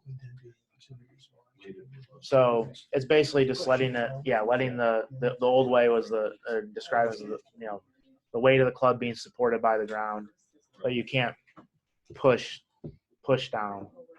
You can't pull a Patrick Reed, but you can ground your club. So. Poor Pat. How about Jumbo Izaki in the old days? Talk about some other poor guys. Jumbo? Jumbo used to, Craig Norman chased him into the rough all the time. Jumbo would always carry that big driver into the rough for his tee shot. He'd be over there waiting and leaning on a club right behind the ball. Norman said, if I see you going one more time, I'm calling it.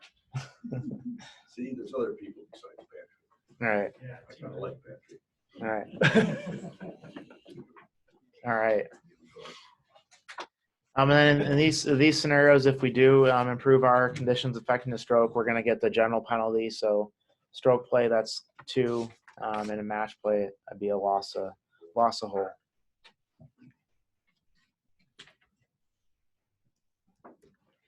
All right. So, but there's no the actions that in B, we're going to talk about actions that are allowed.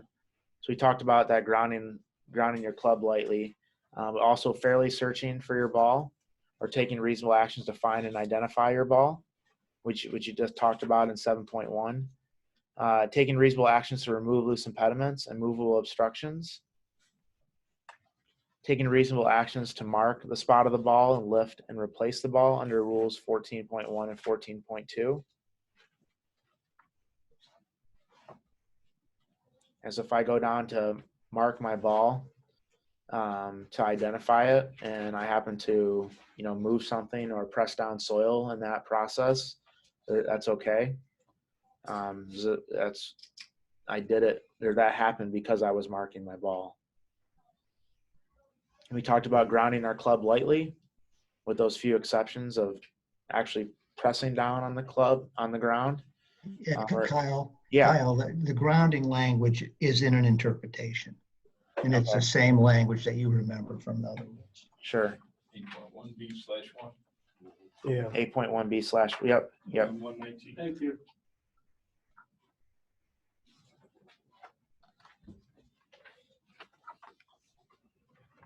Firmly placing the feet and taking the stance, including a reasonable amount of digging in with the feet in the sand or loose soil. And so we're all used to seeing this when a player gets into the bunker, they do their little wiggle dance to, get their feet in there. That's common. That's not a penalty. As long as we're not, moving things around to build our stance,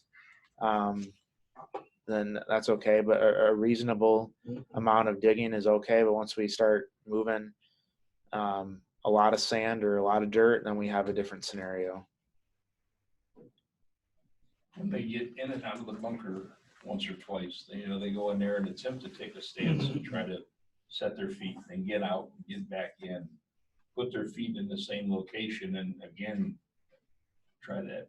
Is it, after a certain point, doesn't that become like testing the condition of the sand? I mean, I can understand getting out to take a look at the shot because you didn't see it and you want to see where you're going to be in there. Yeah. But not repeatedly getting in and out of the bunker. Yeah. I think, I mean, that would be something that you would have to ask. I mean, I think that would be a good question to ask an open-ended question. Hey, why were you jumping in and out of the bunker? And then if they're dumb enough to admit that they were trying to figure out how hard or soft the sand was, then yeah, you could penalize them for that. But I mean, yeah, I mean, the more and more they do something like that, the more and more you think to yourself, like, something's going on. Yeah, like they're trying to, they could possibly be trying to do something to gain an advantage here. Yeah. I mean, a player is allowed to do that more than once because it talks about that. There's an interpretation for that. /2 talks about player doing more than once. But that doesn't mean, you can do it once or twice is one thing, and the guy going in and out of it to look at that shot repeatedly. Right? Well, then he's gonna be delaying and you can get him for slow play. Well, then, but that's up to the officials to tell him he's got slow play, because and now you're talking about a stroke clock on an individual player. Right. What interpretation were you referencing? 81B/2.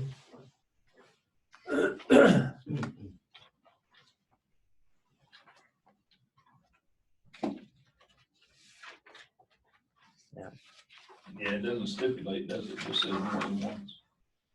But there's no limit to it. I mean, But it does imply that there's a reason that they leave and come back.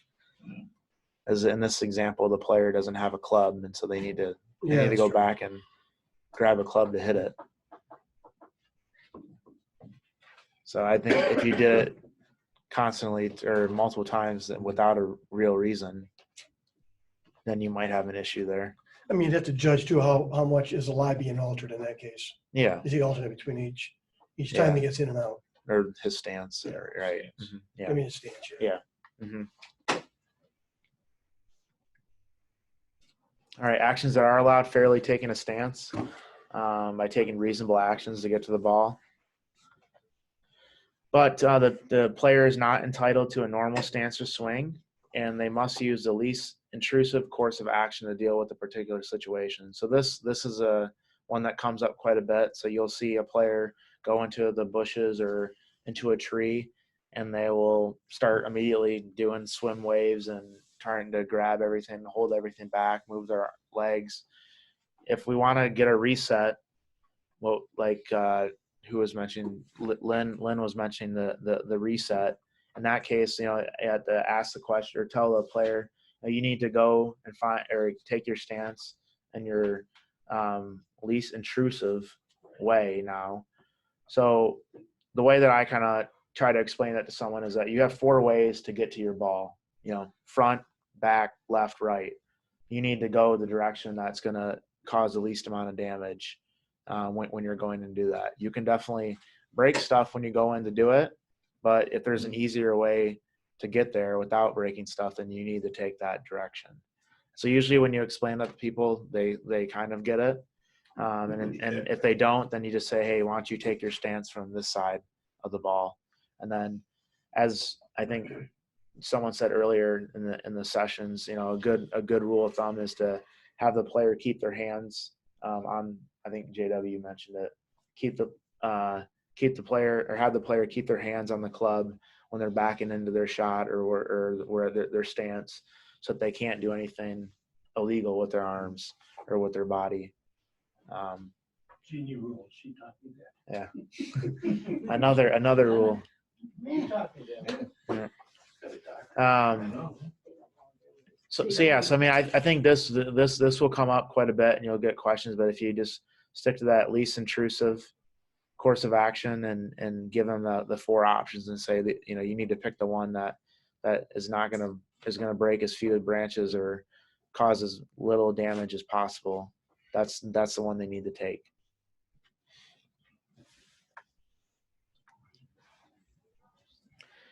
And actions that are allowed make a stroke or the backswing for a stroke, which is then made.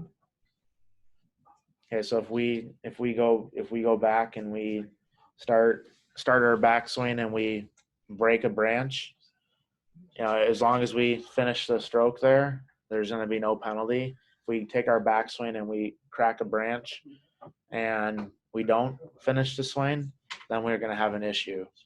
So we always tell people that, hey, when you go back and you hear a crack, keep going if you don't want to get a penalty.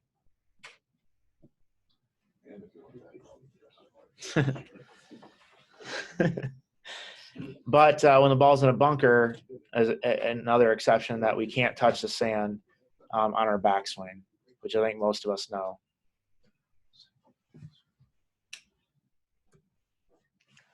Okay, and on the teeing area, place a tee in or on the ground is okay. We can move, bend, or break anything growing or attached natural object. We can alter the surface of the ground. We talked about this before.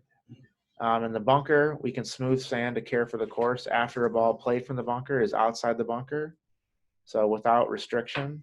So if our ball leaves the bunker, we can rake that. On the putting green, we can remove sand and loose soil and repair damage, which we'll talk about when we get to Rule 13. Okay, and then we can also move a natural object to see if it's loose, but if the object is found to be growing or attached, it must stay attached and be returned as nearly as possible to its original position. So if we lift up a branch and all of a sudden we realize it's still attached to the tree, we can just put that back down, back where it was, and we don't have any issue there. Hey, Kyle? Yeah. Don't know if I talked about last week about feedback from the USG on preferred lies. Mm-hmm. So if your ball's in the fairway and there is a movable obstruction or movable object like a tee already placed in the ground, that somebody left it there from a previous marking, or a loose impediment like an acorn or something like that, if it's within your relief area, you can place the ball on top of it and hit the ball. Okay. Really? Must be a neat acorn.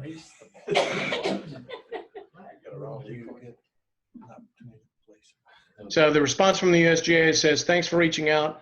A player is allowed to play the course as he or she finds it. If the player wants to prefer his or her lie on a movable obstruction, which is what the tee is, that would be allowed. Okay. So under using Motor Local Rule E3, preferred lies. Right. Yeah. Okay. So that would be I'm interesting. But that would only be preferred lies. So correct. Only for preferred lies. Unfortunately for our events, that's never going to happen. But maybe for high school events. Well, but the way he read that, it could apply, for example, if you had an embedded ball, right? You have a relief area. Sure. That's a club length, Well, so it could apply under some free relief situation. Embedded ball we drop though, right? Right. So this would only be when we're placing, correct? Mark? Correct. Okay. Yep. I mean, if there was a tee there in the relief area and you were that good to drop it on top of a tee and stay. Right. Well, then we know you need to get a new job if you're that good. Exactly. Yeah. But otherwise, it's under preferred lies. Right. You mean you don't have tournaments to where you have preferred lies because of rain the full week before? No. We don't. We won't get into the politics behind preferred lies, but preferred lies are not preferred at the GAM historically. So, yeah, I'll leave it at that. A tee all right. is equipment anyway, right? A tee in the. No, a tee is only equipment if it's carried by the player. And also to mark the relief area. It's equipment. But he said if it's just left there. If somebody had marked the ball and just left the tee, they didn't pick it up.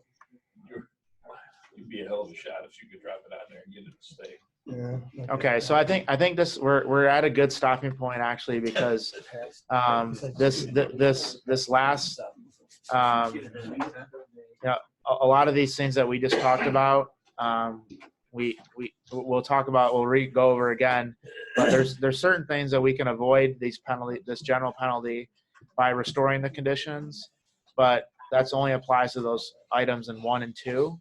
Everything else that we just talked about, once those things happen, they can't be restored, and we're going to get the penalty. So, Mark, did you have something that? Yeah, just if anyone wants a hard copy of the tournament schedule, I have a couple printed out for you guys. They're up here. Then next week we'll finish 8, go to 9, 10, and 11. And we'll keep moving. But again, if anyone is going to take the 80 question test, I know a couple people emailed me already. If you're going to take it, let us know if that Tuesday or Thursday preference is good for you. Hey, Kyle. So hold on a second. So the GAM can't administer the 100 question test. We can only administer the 80. I thought last year we did 80 and 100. Just 80 last year. Yep. So we only the USGA and PGA can administer at their workshops can have the 100. Are you gonna put it online? The what? The test? No. Yeah. So the 80 question test works exactly like it would at a workshop.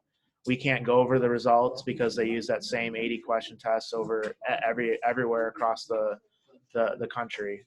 So you'll see it. You'll sign a form saying that you can't talk about the questions, and that it works exactly the same. Kyle, when is the 80 question test being given? We're gonna give it for the first time at March 17th or 19th at one of those dates to be determined based on demand.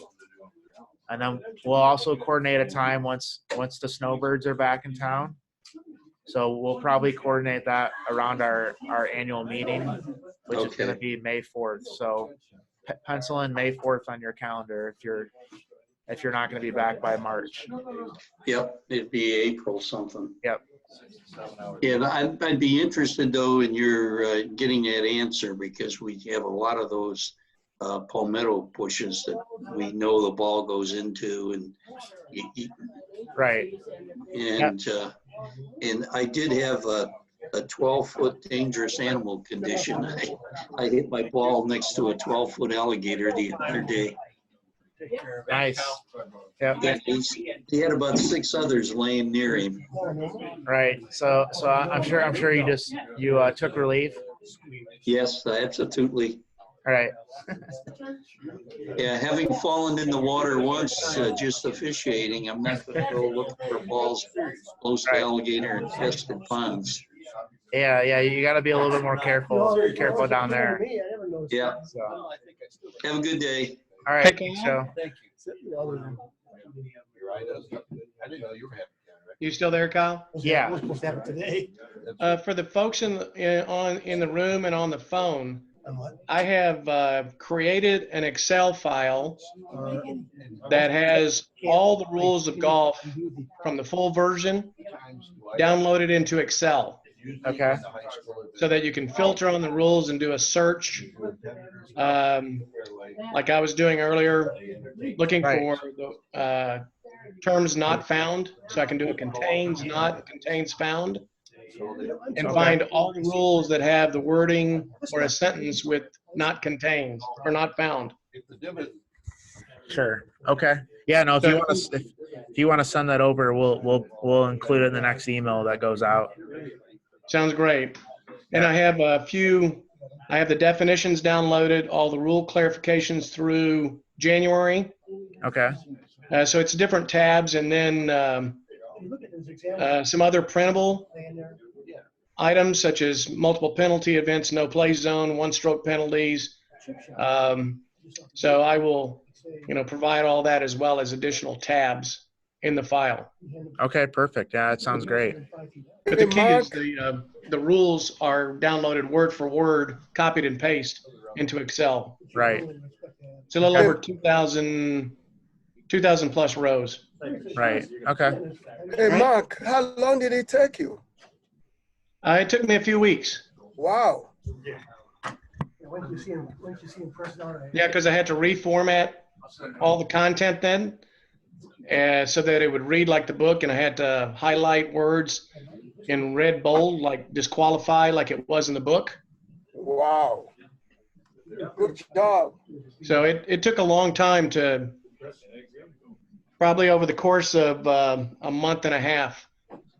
Right. Wow. To get it Thank downloaded you. all and formatted right. And so it has, also the first column has the original sequence.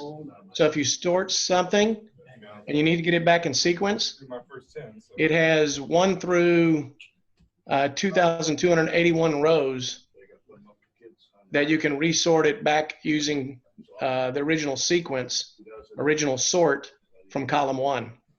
Oh, I'm serious.